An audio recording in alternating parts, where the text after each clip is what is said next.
Chapter 8, Section 3, Ratifying the Constitution. The main idea behind this section is that Americans across the nations debated whether the Constitution would produce the best government. Why it matters today is that American liberties are protected by the U.S. Constitution, including the Bill of Rights. Key terms and names that have been defined for you through the Google Classroom are federalism, federalist, anti-federalist, the Federalist Papers, George Mason, and the Bill of Rights. Please make sure to have your Google Doc that accompanies this video opened through the Google Classroom as the video plays. One American Story. In 1788, in Hartford, Connecticut, 168 delegates met to decide whether their state should ratify the U.S. Constitution. Samuel Huntington, Connecticut's governor, addressed the assembly. This is a new event in the history of mankind.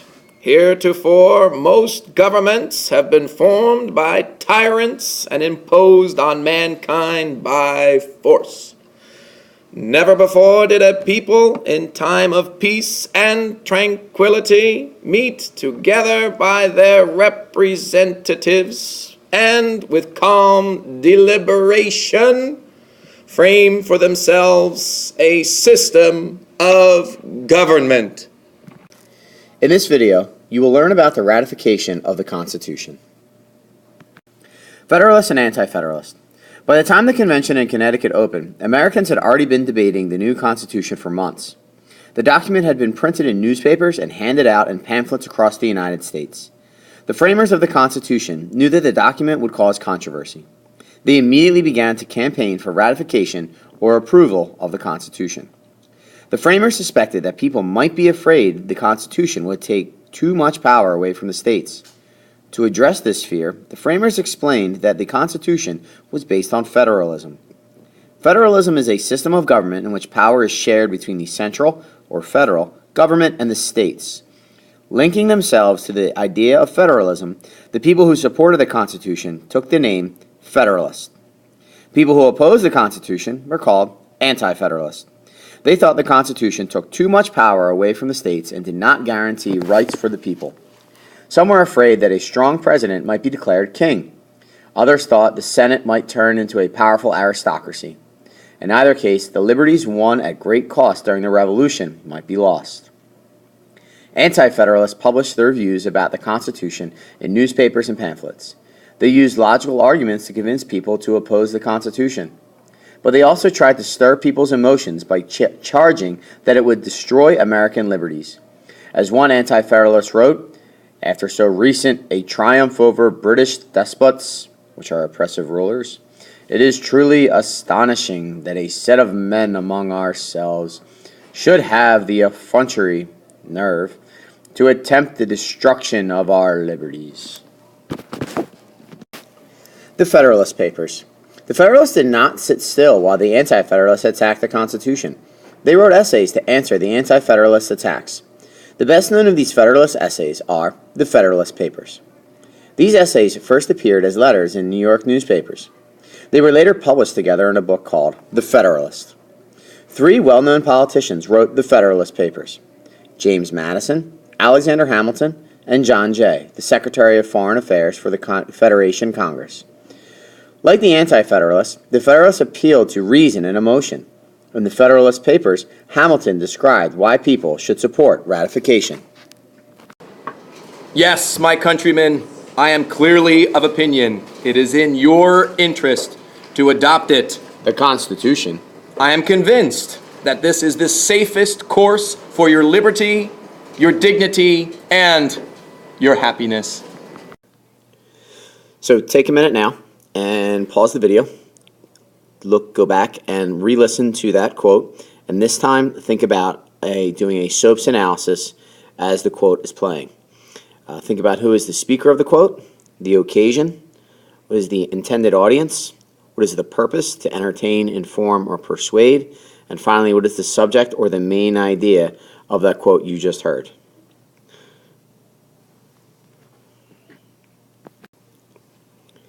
Okay, so we're back now. You should have come to the conclusion that the speaker of that quote, pretty easy, was Alexander Hamilton, the man you see pictured on your screen. The occasion would have been on the ratification of the Constitution. So this would have been after 1787 or after 1787. The audience would have been, according to the quote, he says, "Yes, my dear countrymen." So that would have been basically the entire American people that were debating whether or not to ratify, meaning approve the Constitution or not to.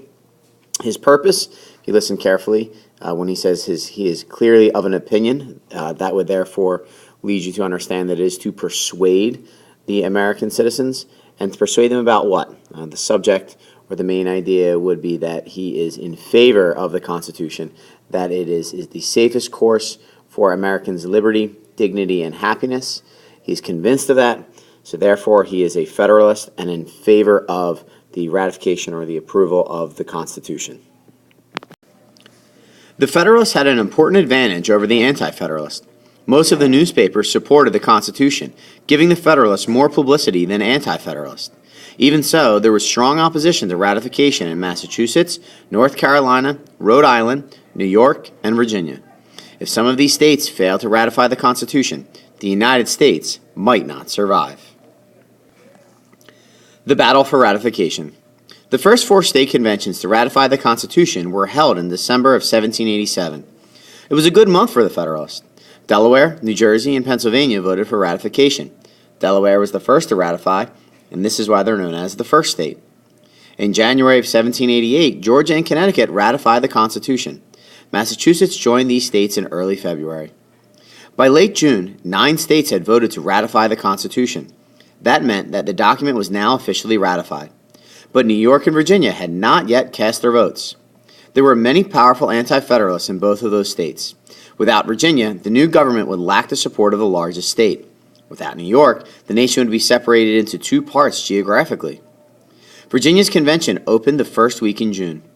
The patriot Patrick Henry fought against ratification. George Mason, perhaps the most influential Virginian aside from Washington, was also opposed to it. Mason had been a delegate at the Constitutional Convention in Philadelphia, but he had refused to sign the final document. Both Henry and Mason would not consider voting for the Constitution until a Bill of Rights was added. A Bill of Rights is a set of rules that defines the people's rights. James Madison was also at Virginia's convention. He suggested that Virginia follow Massachusetts' lead and ratify the Constitution, and he recommended the addition of a Bill of Rights. With the addition of a Bill of Rights likely, Virginia ratified the Constitution at the end of June. The news of Virginia's vote arrived while the New York Convention was in debate. The Anti-Federalists had outnumbered the Federalists when the convention had begun. But with the news of Virginia's ratification, New Yorkers decided to join the Union. New York also called for a Bill of Rights. It was another year before North Carolina ratified the Constitution. In 1790, Rhode Island became the last state to ratify it. By then, the new Congress had already written a Bill of Rights and submitted it to the states for approval. The Bill of Rights.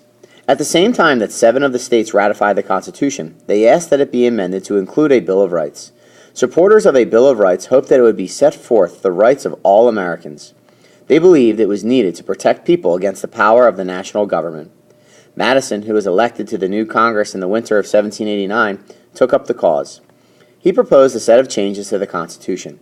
Congress edited Madison's list and proposed placing the amendments at the end of the Constitution in a separate section. The amendments went to the states for ratification. As with the Constitution, 3/4 of the states had to ratify the amendments for them to take effect, so 75% had to approve these new amendments. With Virginia's vote in 1791, 10 of the original 12 amendments were ratified and became law.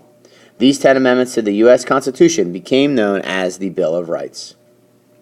The passage of the Bill of Rights was one of the first acts of the new government. In our next video, we will see about other issues that faced the new government. This is the end of Chapter 8, Section 3, and the end of Chapter 8.